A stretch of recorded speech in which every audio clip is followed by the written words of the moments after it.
let's find out sa dish na ihahain ko para sa inyo. Dito sa Mars Masarap!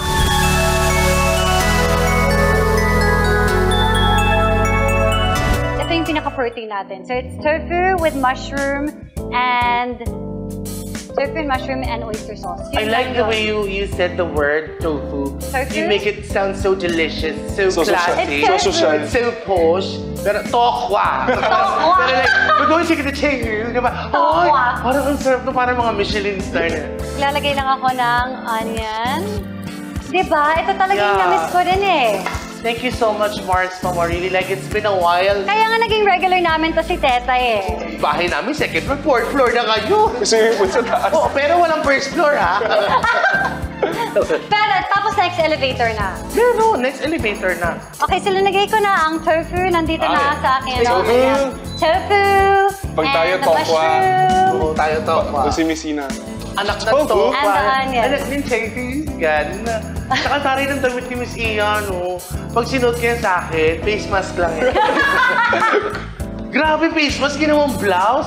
Ganyan ka-sexy si Mars Ian because she's, you know, she takes care of her body. So, yeah. Ooh, I just put in some pepper at ngayon maglalagay ako ng oyster sauce. Alam niyo ba, ito lang yung pampalasa, oyster sauce. Wala nang iba, Mars? Wala na, just oyster sauce. Kaya ako tuwang-tuwa dito sa recipe na to because nagulat ako na, ha? Yan lang, oyster sauce lang.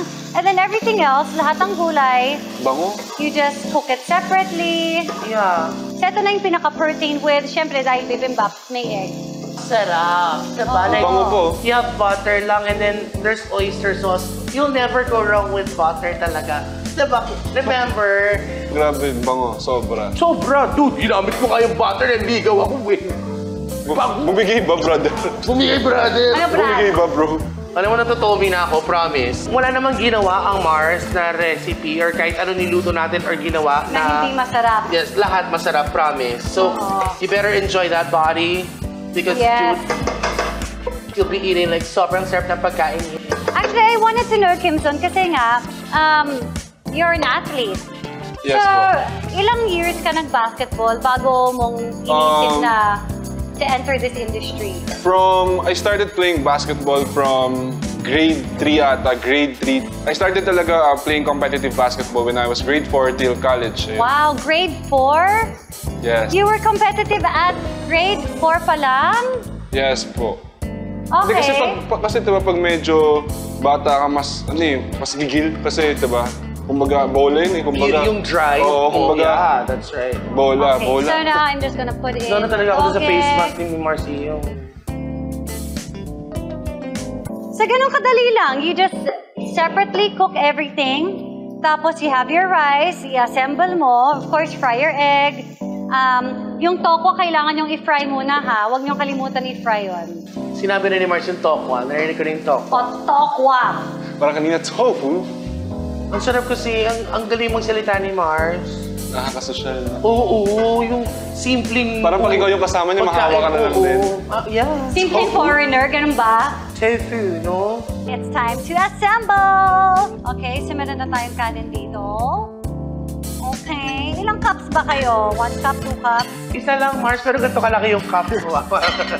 Sige, kung anong matira na lang dito sa bowl na to, yun yung sa'yo. Ay, sino ba naman ako para tumanggi, Mars? I'm just a, helping hand. Okay. It's a very elegant and sophisticated tofu. Tofu, tokwa. Tokwa. Tokwa. Parang hindi bagay sa'yo, Mars, Hindi bagay, di ba? Hindi, sa akin yung tokwa. Okay. Pero pag nag-aaway yung And kapitbahay. then, ito yung part. Let's make it pretty. Okay, red bell pepper Red here on the onion, gilid. bell pepper. Red bell pepper sa gilid. Tadang! I'm already salivating, Who's salivating? I know. Tofu! Parang kanina tofu. And then, tadang! Feeding time, it's eating time! Feeding time. Yung texture nung tofu, parang nasang meat. Di ba nagda-diet ka naman? Tol? Tama na yan. Parang nagpabangon din yung oyster sauce. Diba? Lasang-lasa sa yung... Oyster sauce lang yung ginamit ko. Sobrang perfect ng lasa. How easy! Ang sarap, guys. Kaya go lang.